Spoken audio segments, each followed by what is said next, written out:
जय हिंद दोस्तों। देखिए, हम पढ़ रहे थे भारतीय संविधान का भाग 6।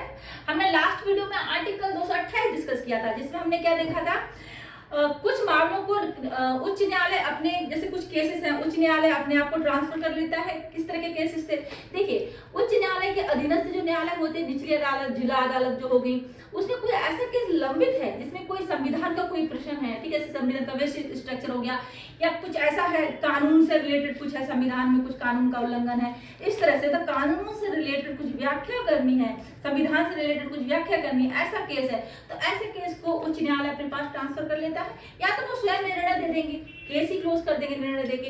अदरवाइज क्या करेंगे, वो केस को मतलब निर्णय देके केस को दोबारा रिटर्न कर देंगे उसी न्यायालय में, मतलब जो अधीनस्थ न्यायालय जहाँ से केस लिया वही रिटर्न वापस कर देंगे। बाद में उसके उनके जो निर्णय दिया है उन्होंने उच्च न्यायालय ने, उसके अकॉर्डिंग कार्रवाई होगी निचली अदालत में। आया समझ में? आपने वीडियो ना देखा तो वीडियो देखिएगा, हमने एग्जाम्पल के साथ चीजों को समझाया है। आज हम आर्टिकल 229 देख लेते हैं। देखिए, इस आर्टिकल में क्या है, किसी उच्च न्यायालय के अधिकारियों की नियुक्तियां दी गई हैं। उच्च न्यायालय के अधिकारियों की नियुक्तियां कौन करता है? उच्च न्यायालय के मुख्य न्यायमूर्ति करते हैं, या फिर वो ऐसे व्यक्ति करेगा जिसको वो उच्च न्यायालय के न्यायाधीश निर्दिष्ट करे करने के लिए ऐसा व्यक्ति करेगा। ठीक है, देख लेते हैं। देखिए, परंतु इस शर्त के साथ कि राज्यपाल नियम द्वारा ये अपेक्षा कर सकेगा कि जिन मामलों में नियम में विनिर्दिष्ट किया गया हो, ऐसे किसी पद पर नियुक्ति राज्य लोक सेवा आयोग के परामर्श के करने के बाद ही की जाएगी। मतलब देखिए, मतलब क्या है, राज्यपाल का परामर्श क्या है? देखिए, नियम द्वारा राज्यपाल एक शर्त रखता है। कैसी शर्त? जिन नियुक्तियों में जैसे कोई ऐसी नियुक्ति हुई है, व्यक्ति पहले से न्यायालय से संबंधित नहीं है, ऐसी नियुक्ति है जिसमें व्यक्ति पहले से न्यायालय से संबंधित नहीं है, ऐसी नियुक्ति के लिए राज्य लोक सेवा आयोग से परामर्श लेना होगा। आया समझ में? ठीक है। देखिए, राज्य के विधानमंडल द्वारा बनाए गए कानूनों के उपबंध के अधीन, एक क्लॉज 2 पढ़ रहे हैं हम, राज्य के विधानमंडल द्वारा बनाए गए कानूनों के उपबंधों के अधीन। इसका मतलब क्या होता है?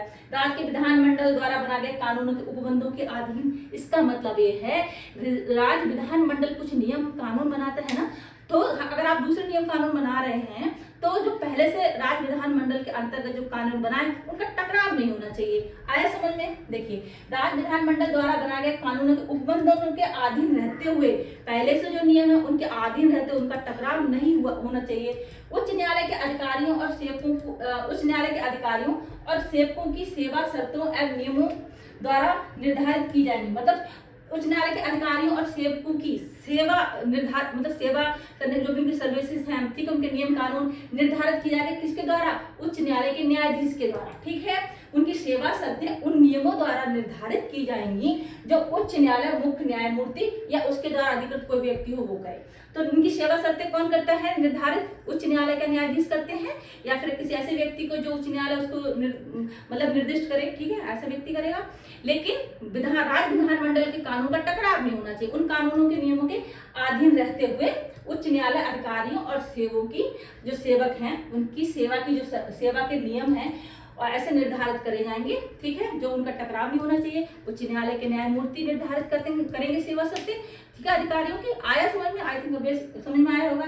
परंतु इसमें देखिए क्या है, ठीक है, परंतु इन नियमों में वेतन, भत्ते, अवकाश और पेंशन से संबंधित प्रावधानों के लिए जो नियम कानून बना रहा है उच्च न्यायालय के न्यायाधीश सेवकों के लिए, ठीक, अधिकारियों के लिए, अगर उनमें कुछ ऐसी बात है, क्या बात है उसमें? देखिए, उसमें अगर भत्तों की बात हो रही है, अवकाश की बात हो रही है, पेंशन की बात हो रही है, तो संबंधित प्रावधानों के लिए राज्यपाल का अनुमोदन आवश्यक है।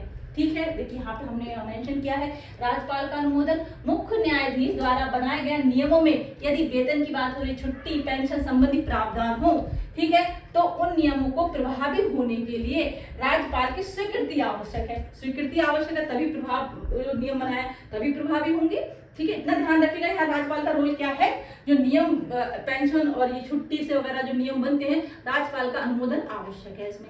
आया समझ में? ये इंपॉर्टेंट पॉइंट है राज्यपाल का, इसका ध्यान रखिएगा, आ सकता है एग्जाम में। ठीक है, एक और देखिए थर्ड क्लॉज देखिए इसका, उच्च न्यायालय के प्रशासनिक व्यय, ठीक है, उच्च न्यायालय के प्रशासनिक व्यय जिसमें अधिकारी सेवक के वेतन आते हैं, भत्ते आते हैं, पेंशन शामिल है, जो अभी हम डिस्कस कर रहे थे, वो सभी राज्य की संचित निधि पर भारित होते हैं। ठीक है जी, देखिए राज्य की संचित निधि पर भारित होते हैं और न्यायालय द्वारा ली गई कोई भी फीस और अन्य धनराशि इसी निधि का हिस्सा मानी जाएगी। आया समझ में? ठीक है, देखिए नेक्स्ट यहाँ पे थोड़ा सा और देख लेते हैं। इसी नेक्स्ट यहाँ पे हमने लिखा है, इसी का मैंने यहाँ पे थोड़ा सा डिस्क्राइब किया अच्छे से। राज्यपाल एवं मुख्य न्यायाधीश की भूमिका क्या क्या है। देखिए उच्च न्यायालय के मुख्य न्यायमूर्ति, उच्च न्यायालय के मुख्य न्यायाधीश, उच्च न्यायालय के जो अधिकारी और सेवक हैं, ठीक है, उनकी नियुक्ति करते हैं। कैसे अधिकारी सेवक होते हैं? रजिस्ट्रार हो गए, ठीक है, स्टेनोग्राफर वगैरह हो गए, उनकी नियुक्ति वही अधिकारी सेवक हो गए। उच्च न्यायालय के मुख्य न्यायमूर्ति करते हैं, हमने पढ़ा भी, ठीक है। राज्यपाल का परामर्श जरूरी है। कब राज्यपाल का परामर्श कब जरूरी है? जबकि देखिए राज्यपाल का परामर्श क्या है? नियम द्वारा राज्यपाल एक शर्त रखता है, नियम द्वारा राज्यपाल एक शर्त रखता है कि जिन व्यक्तियों की नियुक्ति हो रही है वो न्यायालय से संबंधित नहीं है तो राज्य लोक सेवा आयोग का परामर्श चाहिए होगा, ठीक है। तो राज्यपाल एक ये नियम है राज्यपाल द्वारा, इस शर्त राज्यपाल रखते हैं नियुक्ति के बारे में। आया समझ में? ठीक है, देखिए राज्यपाल का अनुमोदन किस चीज में चाहिए होता है? जब उनकी छुट्टी की बात हो, पेंशन संबंधी बात हो, ठीक है। मुख्य न्यायमूर्ति जो द्वारा जो नियम बनाए गए हैं जो सेवकों के लिए, अधिकारियों के लिए, अगर उनमें छुट्टी की बात हो रही है, पेंशन की बात हो रही है, तो फिर उन नियमों को प्रभावी बनाने के लिए राज्यपाल का अनुमोदन आवश्यक है। आया समझ में? ठीक है जी। देखिए इस प्रकार राज्यपाल की भूमिका क्या है?